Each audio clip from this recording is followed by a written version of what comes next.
This is Kanzenshuu, the podcast, episode 498 for the week of February 19th, 2023.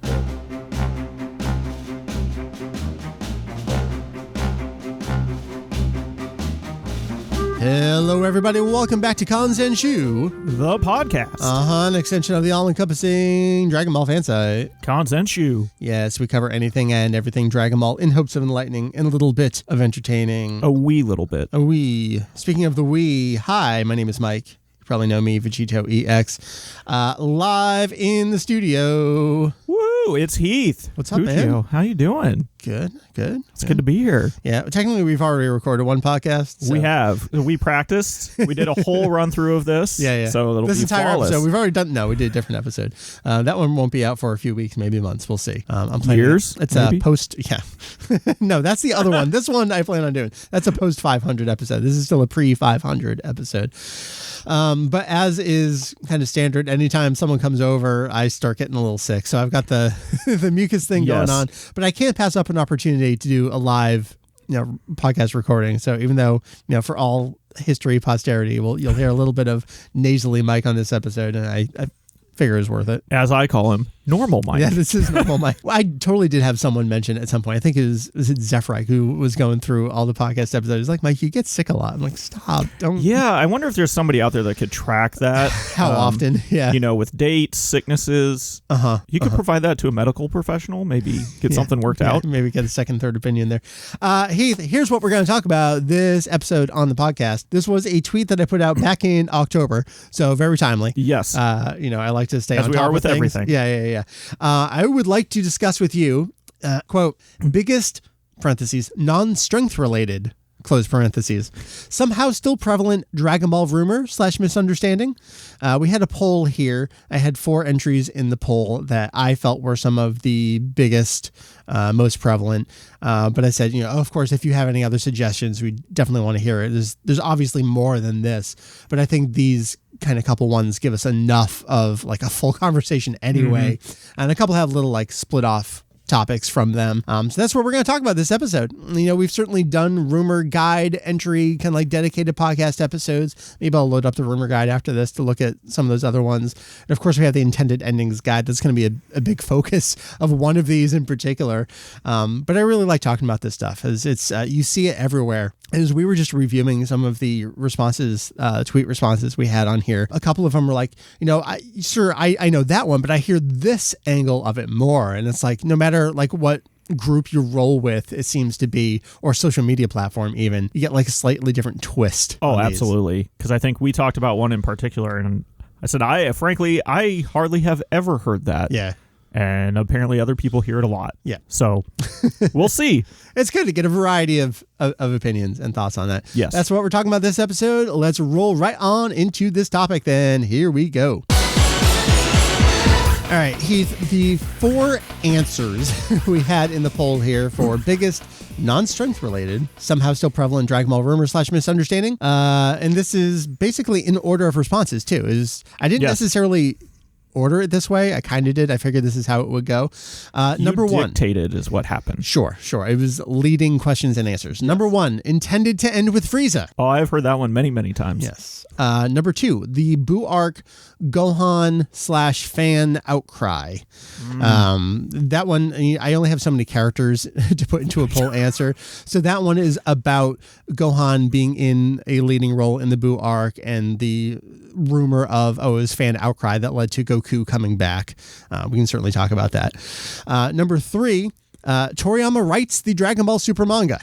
And then number 4, and this one got a much lower amount of votes on it, but I see it all the time. And that's that Funimation started in 1999. Oh, yes. Yes. So there's a lot to get into there. We're going to kind of just run through these basically in order here. And then we have some of the responses we got from other folks. We can go with intended to end with Freeza. I mean, it's not true. There is no evidence, essentially. There's a little asterisk here, and that's going to be for a future podcast episode as we get some more stuff translated and kind of like double confirmed. But for all intents and purposes, people always point to specific things like, oh, it just felt natural that Goku becomes Super Saiyan, and like that's the end of the story. It really feels like a natural conclusion. The next thing we get is like the return of Freeza, like so it seemed like fan pandering, and then we go on to this other stuff. And when you look at what happens in the anime and the manga, like it feels different. I've heard that Toriyama told them he was walking away. This was the end, and they somehow dumped a dump truck of money on his front step, and he decided to continue. Things like that. I've heard a lot of those. I've heard them in person at cons, actually. Yeah. Said to us sometimes, which is very strange. Yeah, it's definitely an interesting rumor that it's been prevalent, at least here in North America, since pretty much the series came to our shores. Actually, before Z landed here. So one of the first ones that sources I was able to find was from Glenn Wang. He went by Dr. Brief. He wrote this Dragon Ball Z FAQ that was posted on Usenet, and eventually it was over on his website, Capsule Corporation. But he regularly posted it to alt.fan.dragon ball and rec.arts.anime, like 13-part FAQ series. And the earliest version I could find of his FAQ that referenced this question was in May 1996. Now consider that Funimation's syndication broadcast, which we'll talk about in a later answer here, didn't start until September 96. So Glenn's answer to this question predates Funimation's English dub. I feel like this is a larger conversation we need to have about a lot of information where some of these thoughts predate Funimation. Which is weird to think about. Yeah, well, I mean, Funimation existed. They did Dragon Ball in 95, but for DBZ, I mean, no one knew Freeza yet, really, unless you were in the scene. So Glenn answers this question in his FAQ, question B32, when did Toriyama Sensei really intend to end Dragon Ball? And I mean, this is like one of the reasons why we went with the word intend. Like we see this all the time. As early here as 1996. And Glenn puts the answer, according to some interviews, parentheses, I think, end parentheses, the original intended ending for the series was the end of the Frieza storyline. So no citation here. Also qualified with I think. That was par for the course for internet, discussion at that time. Yeah, I think that was a lot. Somewhere. Hey, I heard from somebody that they read that this was a thing. Right. We would hear that all the time. I mean, we have an entire page of the intended endings guide dedicated to Frieza. I mean, for most of the arcs we do, but the Frieza one's obviously the longest because it has so much. But you heard this all the time. I love Jason Thompson. We had him on the podcast, but he wrote an article, House of a Thousand Manga, that was a feature on Anime News Network. And even he made a passing reference to, quote, apparently Toriyama wanted to end the story after the Frieza arc, end quote. But he doesn't provide any source either because, I mean, this was just assumed knowledge. Well, that's what it became. Yeah. I mean, essentially it was disseminated enough that everybody was, well, I heard this and my friends heard that. Everybody I talked to online has heard that. So it has to be true. Yeah. Enough people say that. It's always fun when you actually go, okay, well, but show me how that is true. Yeah. Where's this interview? And there's never been anything from a lot of people I've even heard, well, I know somebody that talked to Toriyama directly and that's how I know. Yeah. Which is always weird because there's no documentation of it. Yeah, A conversation is usually not documented. Brought up. Yeah, this doesn't come up from Toriyama. So the closest we have to kind of answering this question completely debunks it from Toriyama himself. So they're called MOOCs. They're magazine books. They're like, they call them special issues of Weekly Shonen Jump usually. Yes. It's essentially a magazine that is specifically catered to a series or franchise. So in this case it'd be like a Dragon Ball Z magazine, but they do it in a style that's a book where all of the content is just that. And it's a limited release, like it's only they put it out and that's it. It came out that week. And they're usually fairly cheap. I mean, it's 500 yen. Sometimes the print quality is much better. They'll make it that nice glossy thick paper, but you're still only paying $6 or $7. A lot of times they're not terribly expensive. And some of them are still easy to get. Like I've actually had a hard time getting the first DBZ anime special. Everyone's got the second one. That first one, I'm pretty sure you have it, but I haven't been able to find myself a copy of it. Like the Super Start Guide for Super, that was also considered a MOOC along this line. And sometimes they'll do that, like the Super Starter Guide. That was, hey, we're promoting this series. They would do a lot with movies, just various events that were going to happen they really wanted to promote, make sure that people knew about. So the one we're talking about here, the Dragon Ball Z Anime Special 2, it actually has a big feature on Bardock. Like that was the era. It was like Frieza arc, Bardock TV special either had aired or was about to air. Because the first one, I think, went up through almost to Namek. I think so. It was mostly Cyan, but it had Cyan arc some stuff. minor Dragon Ball relevant stuff. So when this anime special 2 came out, it has this round table with a whole bunch of people in it. It's really cool. They called it the Super Anime Jin round table. Yes. So all the anime people. Toriyama notes, and so this book was essentially released alongside chapter 327. All the Namekians have been transported to Earth after the fight with Freeza. So we're like contemporary with the end of the Freeza arc, like the actual end of the Freeza arc, contemporary with this coming out. We're at the time period where Goku's missing. Yeah. On Yardrat. Yeah, we don't know that. Right. Yeah. Yes. And of course, this obviously would have been conducted earlier than this chapter coming out. Yes. And so we have this quote directly from Toriyama himself that says, "Still, though, it's strange that even after doing so much Dragon Ball, I don't want to end it yet. Normally, I'm pretty fickle by nature." It's like contemporary with the end of the Frieza arc. He says, "I don't want to end it." Well, maybe he made up his mind, at that point. Sure. Halfway through, he was like, gosh, I really want to end this. You can certainly say that could be like he intended to end it because there's that word intend. Yes. But then we got to the end and he said, never mind. Sure. I mean, you could phrase this any way you want, but the long and short of it is we don't have anything from Toriyama himself or any of the actual this series production members. Again, I'm going to put a little asterisk here because I do have something that I do want to get into with Julian at a later point in time that may frame this conversation a little bit. I don't think it's going to flip it on its head by any stretch of the imagination, but just stay tuned for that in the future. But right here, I mean, from the people who make the series, no one has said this. Well, and I'll even throw in a little 2 cents of his editors at the time, especially Torishima. They are very candid a lot of the time in interviews that they do, especially about these days. Yes, what they told Toriyama to do, what they wanted from him. Yeah. I mean, he doesn't really hold back. Because he doesn't have to. Amazing in the modern day. He'll just tell you exactly what he wanted to do. He's just straight up like, oh, I did not like that character. I told him to change it, so we did. And then he'll be like, and that motherfucker turned in his thing late and we couldn't do anything about it. So I think that also says something, the fact that he's never even brought that up. Because he's brought up other points where he's like, I didn't like where this was going. Yeah. I wanted him to change it. Or even when they kind of did Dragon Ball Kai, I mean, he is very frank about that as well. So I think there's a lot of inference that you can draw from the fact that he hasn't said anything to the fact of, oh, well, Toriyama came to us and said this. Yeah, he was thinking about ending, and we kind of tossed this around and like made a compromise. There's nothing that. There's always the point to make that these specific kinds of series, the series is meant to go until it no longer goes. And so, of course, there's which is always essentially pressure. The shonen manga mantra right now. This is what they do. So you know that, like, yes, there is editorial pressure for Toriyama to continue. That's going to be there from beginning to end. But nothing about the Frieza arc in particular weighs in here whatsoever. In fact, I would say there's more evidence, especially if you go through the intended endings guide. Yeah. Of other arcs. Much earlier, too. Yes, where he's like, I think I could. I mean, he has straight up even said, I was just going to go for those original 13 or 14 chapters. I didn't think it was going to go much past that. And then I was going to start coming up with ideas for a different series or doing more one-shots. I mean, you think about it. Dr. Slump didn't go for 10 years. Dragon Ball went for 10, 11 years. Like, Toriyama's not used to doing the 10-year thing. So, of course, there also is that side of him that's like, can I please be done? Like, I'm already a millionaire. Like, I don't need to be doing this.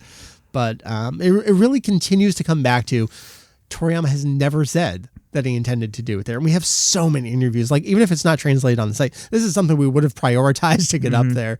There were some contemporary things back in the day, like you were mentioning with Torishima. Like we know all about the Cell arc and the revolving cast of like transformations there. Like that we at least knew as early as 95 with some of the Kanzenshuu translations. And I would say that even to today, I think why it's become, why it has stuck around the longevity of kind of this rumor is I think there's a lot of validation that has been provided to it by many people that are officially involved with the series from more of the American side of things. Sure. I won't name names, but I have heard from them of like, oh yeah, this is what I heard, but there's again no kind of documentation. And where did you hear it from? Yeah. That's always kind of the kicker. But even that it's gotten to that level of people that are officially involved with the series that openly promote it. Yeah. I think it adds the validity of it to a point where it's just become kind of mainstream almost. It's just believed. It's kind of the place we are in society at the moment anyway, and that you can have your own commentary on that. We're in a post-truth era, of course. Yeah. Whenever you have somebody that does step up to the mic and say something like that has some weight behind it, sure. That always is going to carry a little bit more to any type of rumor. And I think we've seen that. And that's frankly been around for 15, 20 years. So another angle I want to throw in here, and this is itself over 10 years old at this point, but that's Dragon Ball Kai. I mean, we've talked about the production of Kai a lot, but when that started, they didn't show anything or have any key art or anything that went beyond Freeza. And it really seemed to them that like that was a test and they didn't know how far they were going to go. And ultimately we did only go to Cell for that first pass. But that I do remember that. Yeah. That kind of led validity in some respect to, is there something about ending with the Freeza arc? And a lot of people took the early commentary of Kai being the Toriyama cut as then feeding back into this rumor about it. That was all fluff, though. Like, we know Toriyama didn't really have any involvement. It was all Torishima's idea, and they just used Toriyama's name as like marketing. But that really had nothing to do with it whatsoever, but it just fed into it. But you also even have to come at it from an approach, I think, when you're having storyline transitions like that, they're natural breakpoints. Yeah. And so it's natural for them. I don't think they're going to throw in, here's number 17 standing next to Freeza, but we're not showing anything else. So does that mean that now we're ending with Cell? It just doesn't make sense to throw him in there because he has nothing to do with that storyline. Whereas we've seen, I mean, North America is a prime example of how many times have we had iterations of the Saiyan arc. Yeah. Because that is a natural break point right there. Unless you were live when we went through the whole, let's get stuck on Namek for multiple years, season, back to Raditz. Yep. That's the way Toei, Shueisha, they've always delineated the series. I think even in a lot of guidebooks, a lot of the Namek and Frieza stuff always gets lumped in with the Saiyan arc because you have the overarching storyline of Vegeta into that arc. Right. And those naturally leads into Frieza. Yes, they all really tie together. You don't get a really clear break until you get to the end of Frieza and you're going into a lot of the artificial human, android, and Cell. And then you get another just really clear definitive break. And there are time skips there as well, which really helps. But then time skips were natural in the first 190 odd chapters of the series. Yes. So it was actually Saiyan and Frieza that was very different from what we've had before.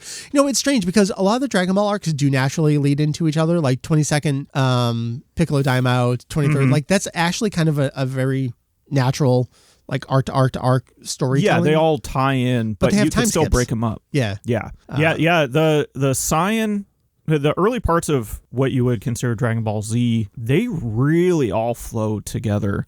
I mean, they're seamless where, there's a break. I know we do it. Guidebooks do it. We're going from like Namek arc to Frieza arc. 37. This is the Frieza arc now. But as we found even with Super, especially from a manga perspective, there's no clear cutoff where you're actually transitioning from arcs in middle of chapters. Yeah, that's been a pain in the ass. It sucks. When you're trying to document things, we have to add in all the little notes of actually, we're going to call it this chapter. Halfway through 42. And you get a lot of that within the Saiyan, Namek, Frieza type of story arcs because they just seamlessly flow from one into the other. You'll even see people do that, like they'll break Namek into separate from Frieza, which kind of like falls into, now you're getting into Funimation style sagas, the Captain Ginyu saga. Oh gosh. Oh, those were the days. All right, we've talked this one extensively to death. I mean, especially if you're a long-term fan of Kanzenshuu, you've already read the intended endings guide, but like this is number one with a bullet. Like it is the rumor of the series. Now, you said that we also received some comments about the Cell. We totally did. Arc. Which I thought was really interesting because you and I have both said that we don't see that often. No. And so when I got that response, I put this up in a couple places and people are like, yes, that is the one that I see. I never see Frieza. I only see Cell, which is wild to me. Which I think kind of goes back to a little bit of what we talked about there. How much, you have a time skip, but if there is a clear definitive difference, not only in a time skip character development wise, but storytelling wise, to go from what we had in Cell, a lot of serious, more tones, to Toriyama totally flipped back to more of his gag style. Well, and we know what's going on there. Toriyama, is getting burned out at that point. Yes. But Takeda comes in as his editor, who's much loosey-goosey compared to Kondo and Torishima there. So there's that side of things. But people also point to like, well, this is Gohan taking on the role and winning the fight. And like, this is a natural conclusion to what he introduced in the Saiyan arcs. Like, yes, but that's storytelling. That's how this works. Yes. So I think that one, I can see where people come with that one, because that is a definite, hey, we're making a transition from point A to point B. Yeah. We're also going to skip some years. Right. So, but it is one thing, I just don't really see it a lot, because I think it is such a clear distinction from one to the other that people just naturally go, well, then they just continued on with this. Yeah. Now, did Toriyama want to end it there? He always wanted to end it. Yeah. But I think for him, it was more enjoyable. I don't know. Maybe this is just me. You can weigh in on this. But all the time, people always talk about how long the Freeza arc is, and it just seems so drawn out. And to me, that's more of a anime perspective. Yeah. In the manga, it's actually the Majin Buu arc is one of the longest arcs in the entire series. Yeah. You wouldn't think it. Eclipse If you go back and you think about it, you look at it, you're like, wow, it is. But in the moment when you're going through it, it does not feel like it's as long. It does feel like the Freeza arc is much longer, even though chapter-wise it's not. Yeah. Well, you have a really good article about this in what is now a 10-year-old fanzine, which is a little scary. I think you called it the inevitability of filler. But I mean, the Frieza arc was the point when they caught up. They were like 10 chapters behind. And that's like a death sentence for a shonen anime adaptation. And it was one of the first times that had happened for the series. It had never been that close before. Yeah. So we did get a lot of material that was just way drawn out. Yeah. I mean, up until then, they were doing 2.5, sometimes 3, sometimes 1. It just kind of varied, but that many chapters per episode. Yeah. And then, man, when you get to the Freeza arc, they draw one chapter out for almost 3 episodes at a time. People talk about the staring contest all the time. We're going off in a million directions here. All right. I want to move on. Sorry, you're going to hear some clicking in the background just as I go around I love this mouse, but it's kind of a loud click, but oh well. I like it. It makes it feel like you're doing actual work. I am. I'm working here. Yeah. Don't tell the boss that I'm not working. Wait, I'm the boss. So number 2 was Buu Arc Gohan / fan outcry. And so this is kind of a continuation of what we were talking about with the Cell arc, where that felt like a natural jump for Gohan's character, where Goku has died. Gohan has now taken on Protector of Earth role. He literally wins the fight at the end of that arc. Gohan gets the win. Then we transition into the Buu arc, where Gohan is the main character. I mean, he gets his own high school mini arc at the beginning there, new reintroduction. Oh, this sounds familiar. Yeah, right. Yeah. And so once Gohan does get reintroduced, he gets his ultimate power up from the old Kaioshin. He comes back on the field. He's now older. He's older. He's not adult Gohan. Right. This is teen Gohan. This is teen Gohan. We have to be clear. Yes. But the instant he's brought in, he's immediately whisked away, and Goku is brought in, and then Vegeta's brought back in, and we get the Goku and Vegeta, and Goku gets the win. And so people are always like, what happened there? Oh, clearly the fan outcry. They wanted Goku back. They couldn't accept that Gohan was the main character. This simply isn't true. People just make up stories for themselves. And this is another one where we actually have a direct, concrete statement on the matter from Kanzenshuu 2. So I feel like we got a lot of answers to these questions in 95. And yes. It kind of took a while. This is something you're going to hear about in a future podcast episode that we already recorded, where I feel like we lost documentation for a period of 5 years due to the English dub. This is a larger conversation I want to have at some point in the future. But it really took Jake and Julian doing all the Kanzenshuu work for us to catch up to where we were. And to me, this is one of those instances where I come up with a theory to basically fit the narrative I have that makes sense based on what I'm seeing without actually having read anything about it. There's no, didn't really do any research, but it makes sense if you just throw it out there, because you're like, oh, it fits, it works. Yeah, it clearly fits, it makes sense. In some respect, it's like Occam's razor, or this is what happens, this is what I see on the screen. Well, clearly this must have been it. Yep. There's actually a better Occam's razor to that Occam's razor. Toriyama is asked, and then the Cell arc ended, did you think that everyone felt you would put Gohan into the leading role?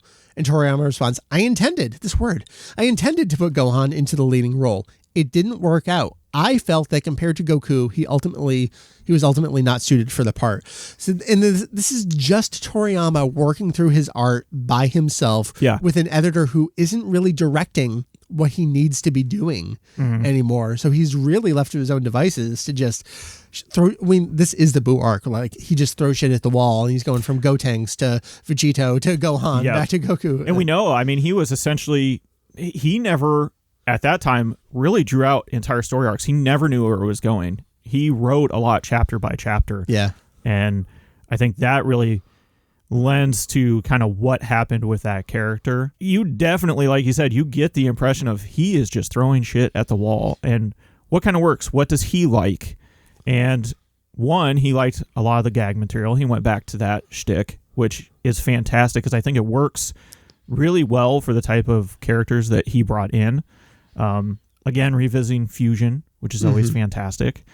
So I think it, like we said, it really fits well if that's what you're coming to. But I think Toriyama, the fact that he even says that, hey, I didn't like where this character was going. And I totally believe it too, because how he had developed Gohan up to that point, I mean, being basically a school kid that, yes, he's powerful, but that's not like his ultimate goal. And even when they were doing a lot of the Saiyaman stuff, to me, it was always kind of like, well, this doesn't really fit. Like, I get what he's doing with it, but I don't see how Gohan would actually do that forever. Yeah, long term. Yeah. The other thing that comes up here is, all right, so if it's fan outcry, you know, what was the actual popularity at the time? And Weekly Jump did a lot of character popularity polls. Yes. There's actually a ton more of these kinds of things in the ancillary magazines, like the partner magazines, like Animedia and Animation stuff. Yeah. Dragon Ball isn't always, because they're like not a real partner, but like a sort of partner, because it's all this like Kalakawa versus Shueisha versus Kodansha, like kind of stuff going on. So there's lots of character polls in the other magazines too. But there's two in particular, and we reference this in the intended endings guide on the site. Toward the end of the Cell games, Gohan is actually in first place in the popularity poll that we have in, this is Weekly Jump 1993, number 12. And then by the time we get later, towards the end of the Buu arc, Weekly Jump 95 is a double issue, number 5, 6. Gohan's not actually in the top 5. It's Goku, Vegeta, Trunks, Gotenks, and Piccolo.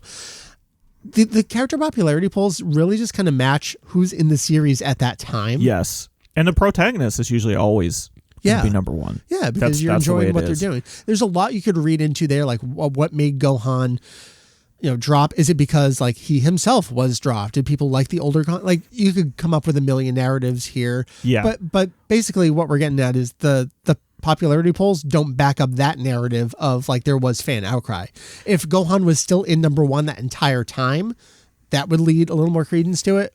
But that's not the case. And also they're pretty forthcoming with other interviews that they've done where Toriyama, Torishima, even Kodo have said that, hey, we received a lot of letters when this happened. Yes. XYZ, you know, when we made Goku an adult. Yeah.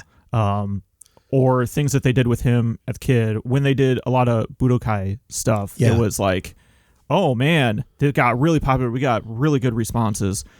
There's never been any interview where they say, man, we really got a lot of letters after we did this with Gohan. Yeah, after we took him away. We decided to do that. Yeah. And of course, the internet wasn't a thing at that time. So all of their feedback was local to Japan letters that were written. Yeah, and we're never going to know the extent of that stuff. But like you said, when there was an overwhelming response, we would hear about it from someone at some point. Yes, especially in the Daisenshu interviews. They tend to say that a lot. And we just didn't get that here. And I mean, this is another one where we have a direct statement. It's Toriyama himself saying, nah, I went in a different direction.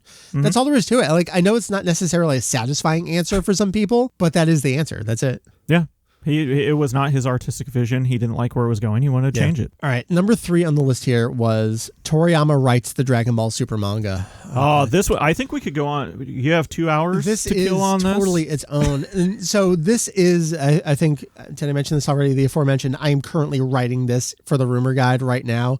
And it's longer than I anticipated it being because you kind of have to set the stage with a bunch of stuff. Like you have to define Gensaku, then you have to define like editorial supervisor plus regular supervisor. And why doesn't Toriyama actually get editorial supervisor credit on Super where he only gets Gensaku? Like there's a lot of stuff to go into here. And it's complicated by the fact that Viz's manga treats it as story by Akira Toriyama and then written by Akira Toriyama. And it's actually it gets even worse because I was putting up a news post just yesterday about, I think, volume 19 from Viz is coming out later this year. So I was copying the description from the Amazon page. The Amazon listing here, Goku's adventure from the best-selling classic manga Dragon Ball continues in this new series written by Akira Toriyama himself. That's very misleading. It is. It's complicated because... And that I think that is part of this issue. And we've talked about it online, but there is no definitive who writes what and when, because it has been changing from story arc to story arc. So it's really hard to credit something the same for every single one, which is what Viz has been doing. Yeah. And that's not necessarily the case of what's happening with the development of the series. Especially post-TV series. And that's a complicating factor because the TV series and the manga started with adaptations of Toriyama scripted movies, which were essentially outlines that were provided to both staffs, and then they were independently able to flesh out how they wanted to, while also simultaneously sometimes contributing ideas back to each other. So like even when it was this weird draft, loop. It totally was. And then so we got through the entire TV series from, let's say, the Champa 6 versus 7 arc through the Tournament of Power, and then the manga was contemporary with it. And then we started getting that split during the Goku Black stuff where Toyotaro is definitely going more in his own direction storytelling, while Toriyama is involved in both. But also, you kind of point to the Goku Black arc, the Future Trunks arc. This is one that we learned was an idea pitched to Toriyama from the editorial staff. So, like, yes, while Toriyama wrote the outline, like, that's actually not any different from something like the Broly movie, which we know was one of, like, 3 ideas that were pitched to Toriyama to then develop. So even when it's a Toriyama scripted movie, it's still a concept from the Dragon Ball room. The Dragon Ball room. I feel like we're in the Dragon Ball room. This is the Dragon Ball room right now. Is this where it all happens? Yeah. This is actually... Torishima's in that closet right there. I knew it. I thought I heard something earlier. So Viz complicates matters there. And like, I hate to say, wait for this rumor guide entry to go up because there's so much to go into. I'm just kind of like scrolling through. But you want to talk about the key players here. Like we have Toriyama, we have Toyotaro, but then we also have Victory Uchida, who's the editor, and also like a mascot there at V-Jump. And then even above him is Akio Iyoku, who's the editor-in-chief of V-Jump and the head of the Dragon Ball room. What his ultimate direction is in the series, we don't actually know what his hands-on stuff is, opposed to Uchida, who's like by nature of him being a mascot character at the same time, like he's more open about it. Yeah, he's pretty much the face of what's happening all the time. But it's been fully collaborative the entire stretch in every single medium, whether that is manga, TV series, or film even. Like so you really can't say written by. I guess you could say the scripts for the movies are written by Toriyama. Like he gets that credit too, a very specific credit. But even then, like you go back to the Resurrection F script and he writes, and everyone has a big fight. That is my favorite thing of all time. So he no descriptors. Even. Yeah. So they're, again, left to their own devices.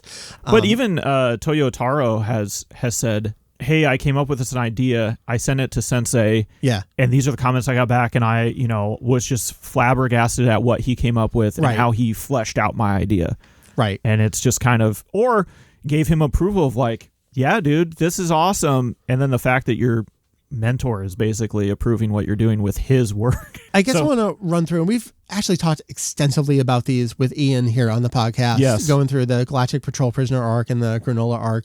But we know the Galactic Patrol Prisoner arc was kind of like the first arc where we didn't get a statement that said Toriyama wrote an outline for it. So it seemed to be very much a Toyotaro-inspired arc idea. But even then, Toriyama was still like heavily involved in it. But Toyotaro like designed Merusu and Moro, kind of that stuff himself. And then we get to the Granola arc where Toriyama did provide an outline for that story arc, but it was based on the pitch by Toyotaro. Yes. Who then himself kind of wrote the entire story arc, but then Toriyama again like himself and redesigned some characters, and they're pitching things back and forth. And Toriyama's like, I can do new Dragon Balls, so let's insert those. Toriyama's like, I can't just come up with new Dragon Balls. I can't do that on my own. Only the original author can do that. Toriyama redesigned the Hidas. It took like 4 designs to get approval on that. That was collaborative as well. Toriyama did the Sugarians. I don't know if I want to say Sugarians. It's kind of a strange it is when you're word trying to kind of adapt.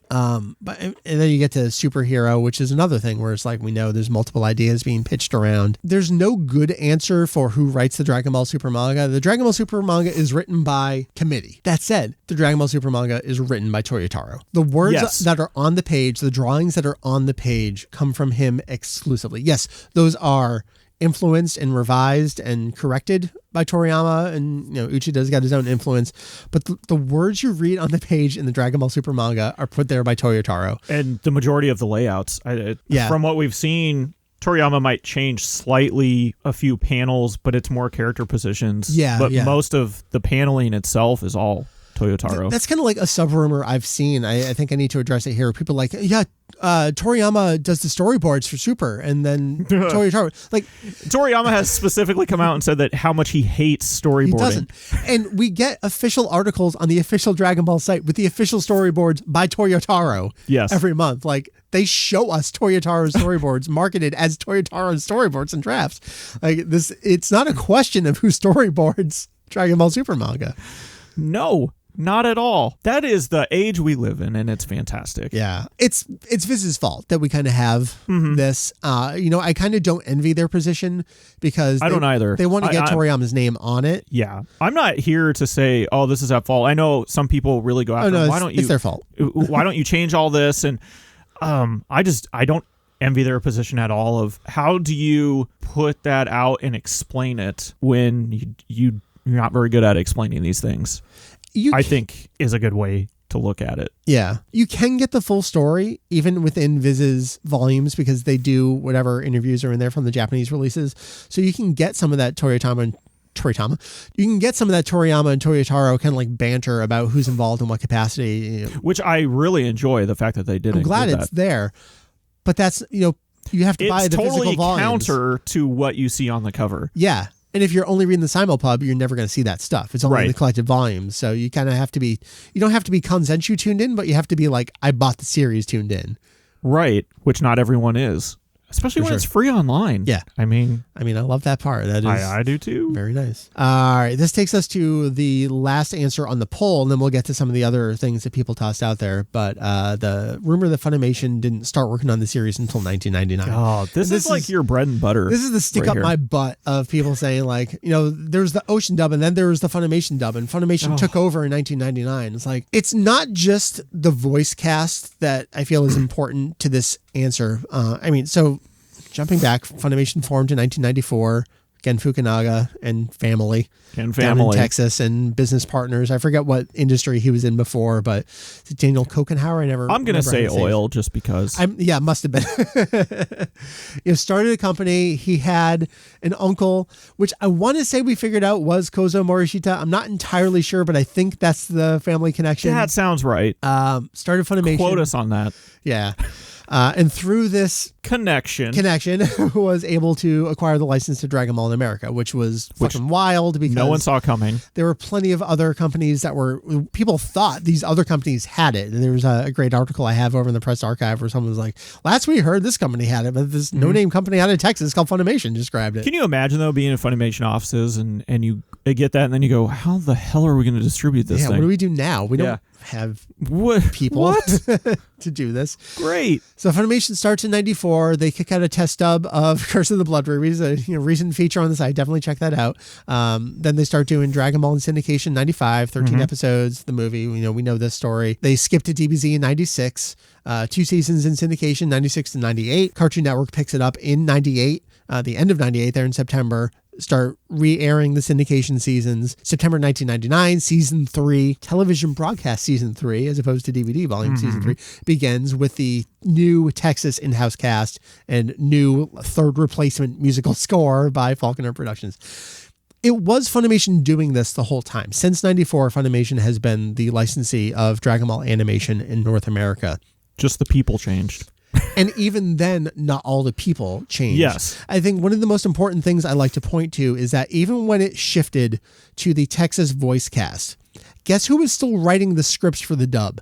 Terry Clayson. Who's Terry Clayson? The original Ocean voice actor of Krillin. They kept on Ocean talent to keep writing the scripts for the show. So like the production the entire time is Barry Watson. The words you're hearing out of the character's mouth the entire time is Terry Clayson. Nothing really changed other than the actors who were speaking the words from those characters. From the production standpoint, it was essentially the same. Completely the same. It's just Barry wasn't flying to Canada anymore to record the voices. And I think back to a really funny interview that John Allen, who worked on DaisyX with me many years ago, got to do some voices in the Tournament of Power. So like he kind of fully came full circle again to get into the show. That's many years after Pink Hat Guy. I'm so happy for him to get back into doing the show. I think, did he play Annalisa? I don't ever remember those character names. I don't either. Anyway, he did an interview with Sonny Strait back in the DaisyX days where Sonny addressed the fact that Terry was writing the scripts for his dubbed version of Krillin. And he's like, can you lay off the Mondo cool stuff? Like we've known this entire time. Those audio files are out there. It's in the rumor guide still. I have that one up there. I never got rid of that one. And that got put up on the file sharing services. Like Sonny prank calls Terry. It's like, no, it's an interview from the site. It was a real thing. But that's what gets me about it is like, there's no difference in the people making the show from episode 53 episode 54. All that changed was the people making the voices come out of the characters and the really bad guitars that were coming out of your speakers. Do you think part of it too, though, is there's not a Funimation logo slapped on a lot of that stuff in those beginning years? But there is. But I don't think, to me, it's not as prevalent. Like I remember Saban, Pioneer, things like that. Like if you're talking about home video releases, but that's because they were the producer and the... But every episode ends with a big Funimation logo. I don't know. I mean, I get it because this is kind of the crux of the conversation where like, how do you delineate them? And it's easy to say the Ocean cast, the Funimation cast, because Funimation, it became an internal cast because Funimation was such a local company. They used a local voice cast. They didn't outsource yet at that point. Right. And even today, who knows if you want to talk about like the Okratron cast or whatever, like for Crunchyroll. That is just weird. Now we're in the Crunchyroll era, so it's even weirder. People are like, do we then say that Crunchyroll has had it the entire time since 1994? No, I'm not going to say that. That doesn't make sense. It's always been Funimation. I mean, you think about from day one. From 94 through the end of GT, like Barry oversaw all of that. Yeah. And Gen was in charge of the company the whole time. Those people, like, that's what they did. They made that show. And it was all Funimation. As you said, an easy way to reference an era. It is. And I get it from that perspective. And it's definitely like pedantic Mike that needs to jump in and correct this. But I do see people like legitimately not understand that Funimation existed before 1999. Oh, yeah. Like Funimation came in and they saved it from themselves. That's where, like what? Well, we can get into that argument all over. Did they save it? Yeah. Well, I love it. This depends on your perspective. I love this response here as I'm just scrolling through some of the tweets. Umbrella back here in October wrote, Tori doesn't write the Dragon Ball Super manga? 3 question marks. Like, I guess we have to. Let's see. Len Guy says, the Gohan one always manages to circle its way back into the fandom every few months. The others I don't see nearly as often. Let's see. For the brand, intended to end with Freeza, I still see people talking about. Funimation starting in 1999. First time I've heard that one, but Lamau is pretty good. Sean here says, I think the intended to end with Cell I hear more than Frieza. That's what we were saying. Like, what? I don't understand that. DUA Congo Swiss here says, I would love to hear the full story of the writing process of the manga, though. Well, I'm getting there. Yeah. Steven says, I'm on Reddit a lot. No matter the convo, Toriyama's writing choices in Super are always brought up. I could correct them, but why waste my time? Yeah, Toriyama's writing choices in Super. There's so much to get into there. Yes. We just got this in actually on Discord this morning. I posted this over in the Patreon channel. Does anyone have anything else that they want to throw into the conversation? I've never said this name out loud before, so forgive me. Intoyon, talk about this. And so Heath, this is one of our scans from the Akira Toriyama The World exhibition, Dragon Ball Z Movie 3 pamphlet with the battle points 3-page spread for various characters in the series. And so, I mean, I guess this is an easy one to answer, where this is kind of like early stuff. And yes, these are strength ratings for characters with battle powers, but not quite battle powers, battle points. And I guess the way we need to frame this is, yes, they kind of took whatever they could take, but also a lot of these numbers come from a Cardass series where those numbers were for that, not necessarily just actual like scouter readings. Yeah, I was looking back. You can actually go read about it in our battle power guide. Yes. And there were many more characters than the one. I think they just sent the one image, but there are like 3 pages, if I recall. Yeah. And yeah, there's a lot of that stuff that even from there just gets reused in other guidebooks. That tends to happen a lot. Yeah.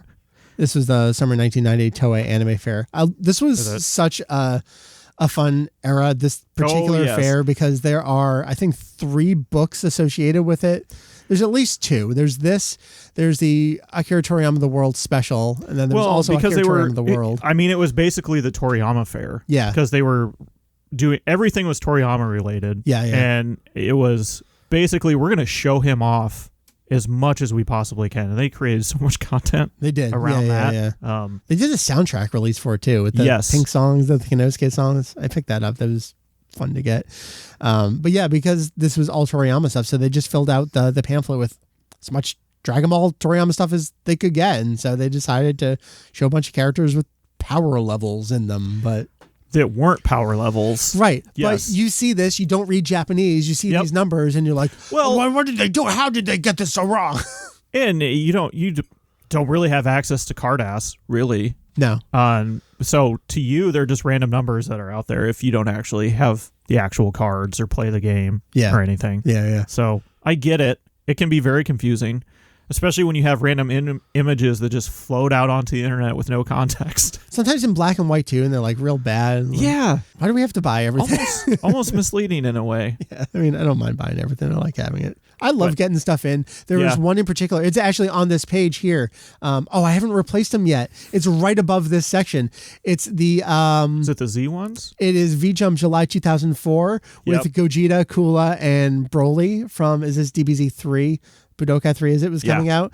For the longest time, there've only been these black and white scans. And when I finally got in the issue, I'm like, these pages are in full color. I've never seen the color of these pages before. That's why I love collecting some of this stuff. Because you're getting like, oh my God, I never knew this. Or there's a lot of things that you'll see pages show up, but it's not the full page. Yeah. And you're like, and then all of a sudden there'll be something else on that page. You're like, that is way more interesting than what For sure. this is. Because some of them, they'll have the little Toribot. Yeah. Like making some comment about something. You're like, oh, that makes so much more sense. That's really fun. But you don't get that context. So I love getting this stuff in. Yeah, I started getting all the issues that were promoting DBZ2V as well. I was like, oh yeah, I've seen that cooler thing. Like there's a 3-page fold out spread on. Like, oh, I didn't see the page that was opposite that though. I've never seen that before. And I tell you, some of these deep dives, I don't know how many we've really gone into, but there would be just random notes about them on Japanese Wikipedia. Yeah. And like Jake would go find it, like, they reference this. Does anybody own it? Yeah.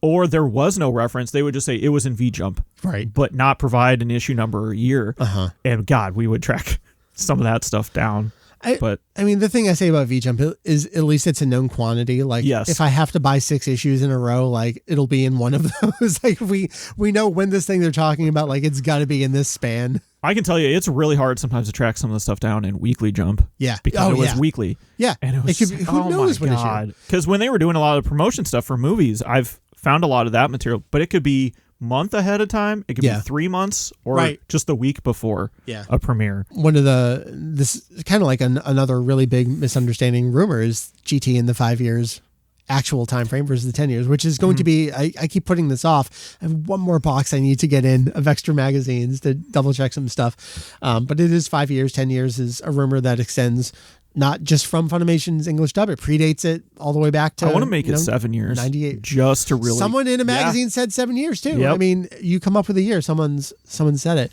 But that was another thing where it was, I'm trying to track down this Anime J-Wing column. Anime J-Wing is not in every issue. You and I were talking about this yesterday. So it's like, you got to go to the online listings, look at the table of contents. Did they put up the table of contents? Usually they do. They're good about that in the auctions.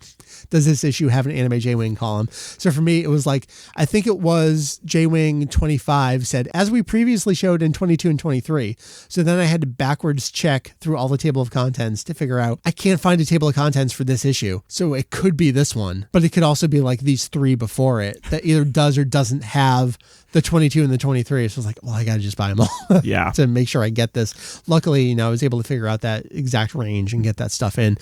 I'm seeing here in 2023 promotional splashes I have never seen before in my life. Yes. We were talking about that last night, how for so long, so many illustrations and photos had cycled through Fandom on the internet, and it was just the same old ones. And you would see them all the time, and you just go, gosh, I feel like I've seen them all.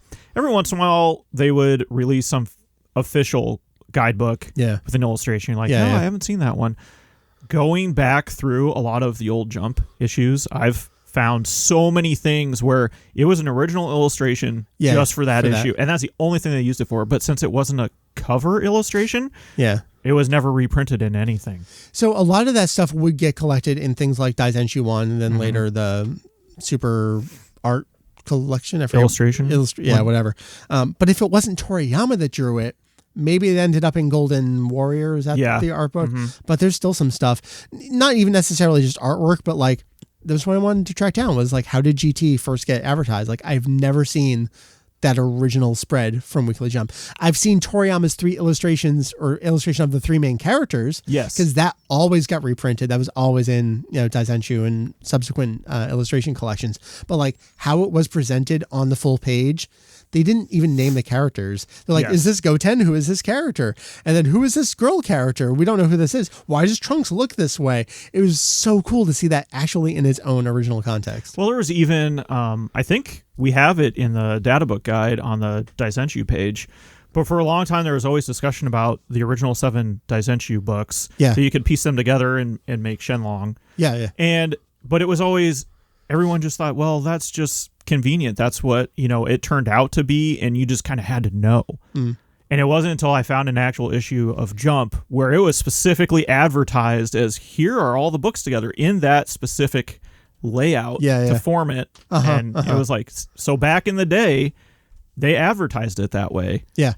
And without having Jump, I never would have known that. It would have just been some side comment of people saying that's what it meant to be, which we all knew because it made sense. But you lay them out, you see it.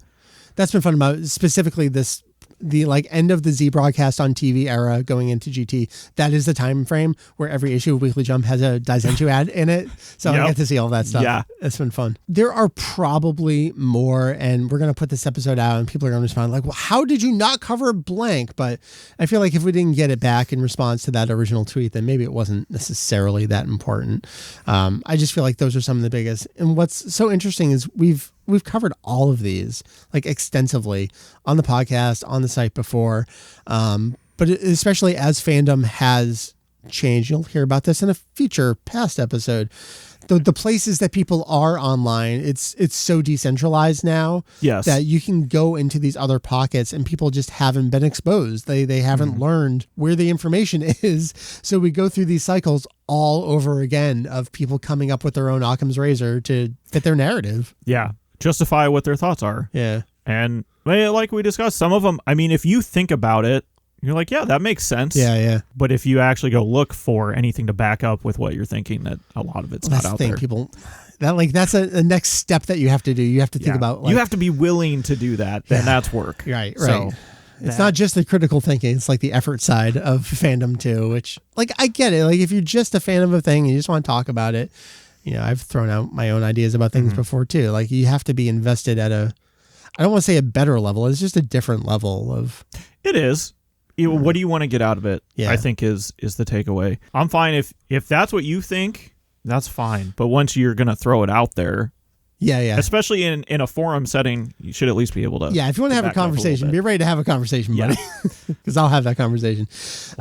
Heath, this was episode 498 of our podcast here at Kanzenshuu. I'm so glad you could join me live in person for this. Me too. This is good. You'll be around for a future podcast episode that we already recorded, as I've hinted to.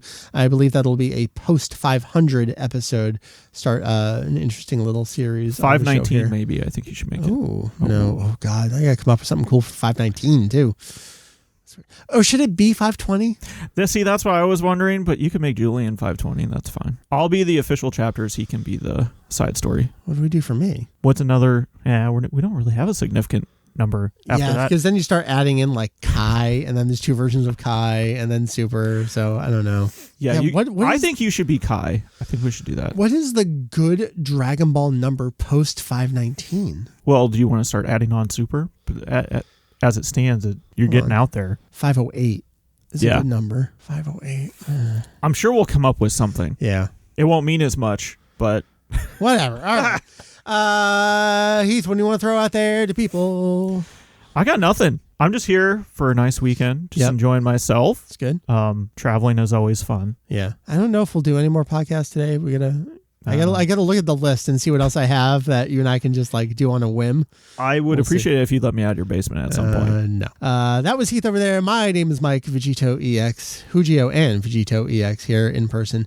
Thank you, everyone. Let's see, what else can we talk about? The website, www.kanzenshuu.com, patreon.com/Kanzenshuu. Thank you, everyone, for helping us keep the lights on every month. It means the world to us. We are recording on a Saturday. We will see you tonight. You've already missed it at 8 p.m. Eastern over on my Twitch, twitch.tv/VegitoEX. You can always go back and watch the rerun of that, and also the highlights that no one watches on my Twitter account that I slave post over 2 weeks later every week. Enjoy those, but it's going to be a blast tonight. So go back and check out what we got going on there, and we'll see you most Saturday nights. I say that, but as this episode comes out, the upcoming Saturday night, I will be out. So why don't this coming Saturday night, you go back and watch last week's, which is the one we're about to do. I don't know. You make your own plans on every Saturday. We'll see you then. I think that's it. Yeah, this is this podcast episode. I got to figure out what 499 is going to be. I don't know that I'll be ready to do the GT thing yet because I still have to ship that box. I was basically done. Almost. Basically done. But then you found something. Well, I think I need to find something. I'll talk more about it when I record that episode. So 499 is up in the air. 500 I have planned. It's going to take a lot of effort though, so that might be a little more delayed than regular, but hopefully not too bad. That's enough. We'll see you next time, everybody. Later. Bye-bye.